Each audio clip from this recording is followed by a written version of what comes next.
Assalamualaikum warahmatullahi wabarakatuh. Apa kabar kalian semuanya? Semoga kalian di rumah semuanya dalam keadaan sehat walafiat. Semuanya tetap punya semangat untuk belajar. Oke, walaupun di masa pandemi ini kita harus tetap menambah ilmu kita setiap hari untuk masa depan kalian semuanya. Oke. Sekarang saya ingin menjelaskan mengenai materi kita berikutnya. Materi kita yang kemarin adalah mengenai present perfect tense, past perfect tense, dan future perfect tense. Oke, yang sekarang kita akan belajar mengenai KD 3.3. Apa isi dari KD 3.3? Nah, ini ada contohnya. What will you do if you have a lot of money? Siapa yang tahu? Kalimat ini menggunakan rumus apa? Saya yakin di antara kalian ada yang tahu ini menggunakan rumus apa. Oke, kita lihat. Oke. Kalimat ini adalah contoh dari kalimat conditional sentence. Ya, sebetulnya yang kita pelajari KD 3.3 ini kompetensi dasarnya. Oke. Kita lanjut dengan tujuan pembelajaran. Tujuan pembelajarannya, kalian diharapkan setelah menyimak video ini, kalian diharapkan bisa menyebutkan fungsi sosialnya, menjelaskan struktur teksnya, menggunakan unsur kebahasaan, kemudian menirukan teks interaksi interpersonal, kemudian membuat kembali teks interaksi interpersonal berupa rencana sesuai kondisi tertentu, dan kemudian membuat teks interaksi interpersonal rencana sesuai kondisi tertentu, dan juga mengembangkan teks interaksi interpersonal rencana sesuai dengan kondisi tertentu. Oke, conditional sentence itu apa? Conditional sentences itu merupakan pola kalimat yang menyatakan lamunan atau pengandaian. Jadi di sini kita akan belajar apa yang terjadi seandainya saya bla bla bla.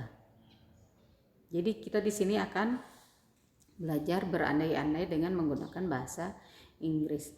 Conditional sentence di sini dibagi menjadi dua kelompok, ada lamunan yang mungkin terjadi dan ada lamunan yang tidak mungkin terjadi. Oke. Ada beberapa tipe conditional sentence, ada tipe 0, 1, 2, dan 3. Untuk tipe 0, conditional type 0, di sini conditional sentence ini digunakan untuk menggambarkan fakta atau kebenaran umum yang sudah pasti. Misalnya, kamu memanaskan air, air itu akan mendidih. Sudah pasti ini terjadi, bukan? Iya. Ini disebutnya conditional type 0. Sudah pasti terjadi. Rumusnya di sini if, simple present, kemudian simple present juga. Kalian sudah tahu rumus simple present? Ya, rumus simple present yaitu subject plus verb 1 plus objek. Ya, itu rumus yang verbal. Rumus yang nominal, verbnya diganti dengan to be. To be itu terdiri dari is, am, atau are. Bisa dipahami ya? Jadi kalau conditional sentence type 0, tipe 0, dia diawali dengan if, setelah itu rumus kalimatnya menggunakan simple present tense, dan berikutnya juga menggunakan simple present tense. Oke, kita lanjut. Contoh tadi, if you heat water, it boils. Jika kamu memanaskan air, airnya akan mendidih. Kalimat ini menggunakan rumus if. Kemudian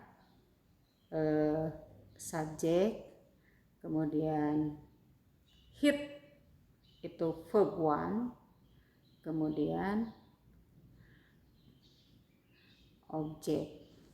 objeknya adalah water. If kemudian subjeknya you, verb 1-nya hit, kemudian water adalah objek. Oke, bisa dipahami ya. Selanjutnya, berikutnya kita akan mempelajari conditional sentence type 1. Conditional sentence type 1 ini digunakan untuk menggambarkan situasi yang mungkin atau diandaikan terjadi di masa depan dan memiliki kemungkinan yang besar untuk benar-benar terjadi. Oke, ini rumusnya. Bagaimana rumusnya? Ini adalah rumusnya. Rumusnya adalah if, setelah if simple present, kemudian simple future tense. Oke, tadi rumusnya adalah if, kemudian simple present tadi rumusnya subject, verb 1, kemudian objek. Yang future tense ini rumusnya subject, kemudian will, kemudian verb 1, yang terakhir objek. Bisa adverb, bisa adverb of time, adverb of manner, dan lain sebagainya. Jadi rumusnya subject, verb 1, objek, kemudian subject, will, verb 1 plus objek. Oke, kita lanjutkan. Di sini ada contohnya. If you study hard, you will pass the exam.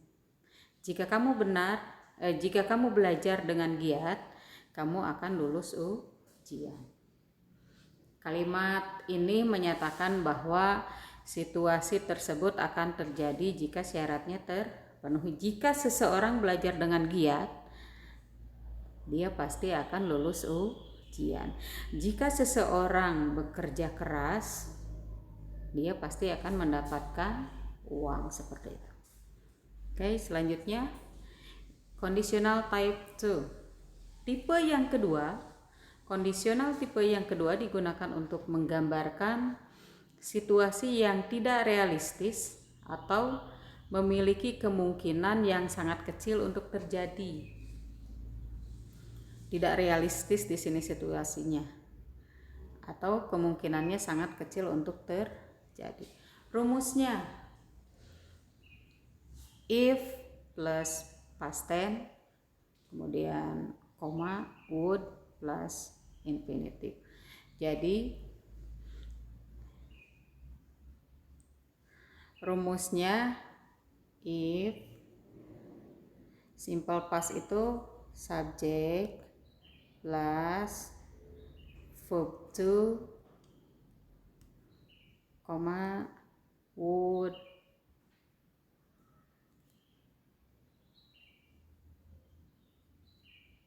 kemudian setelah would verb 1, kata kerja bentuk pertama. Jadi bisa kalian pahami ya, rumus untuk conditional type 2 adalah rumusnya if subject verb 2 would kemudian plus verb 1. Oke.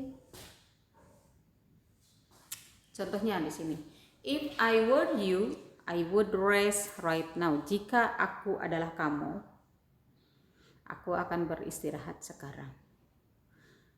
Nah, perlu kalian pahami, dalam conditional sentence, semua subjek menggunakan were.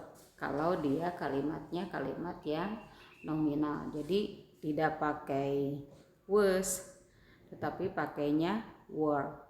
If I were you, I would rest right now. Contoh yang kedua, if you own a theme park, what would you do? Jika kamu mempunyai taman hiburan, apa yang akan kamu lakukan? Bisa dipahami ya. Jadi saya ingatkan sekali lagi bahwa kalau di dalam conditional type to dan kalimat itu kalimat nominal, maka to be yang digunakan adalah were. Oke, quiz time. Ini saatnya kalian berlatih. Di sini ada soal untuk kalian latihan. Diawali dengan what will you do if? Apa yang akan kamu lakukan jika? Number 1, you have to eat. Number 2, you can't sleep. Number 3, you don't have a lot of money to buy a laptop. Number 4, you get bad score in sociology. Number 5, you can't go to school because of rain. Ya, inilah akhir pertemuan kita.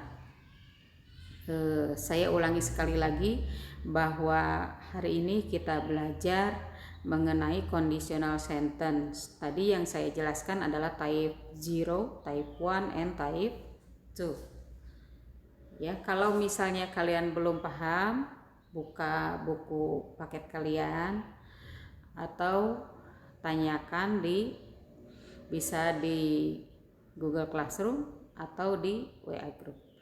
Okay, thank you for your watching. Don't forget do your assignment. Assalamualaikum warahmatullahi wabarakatuh.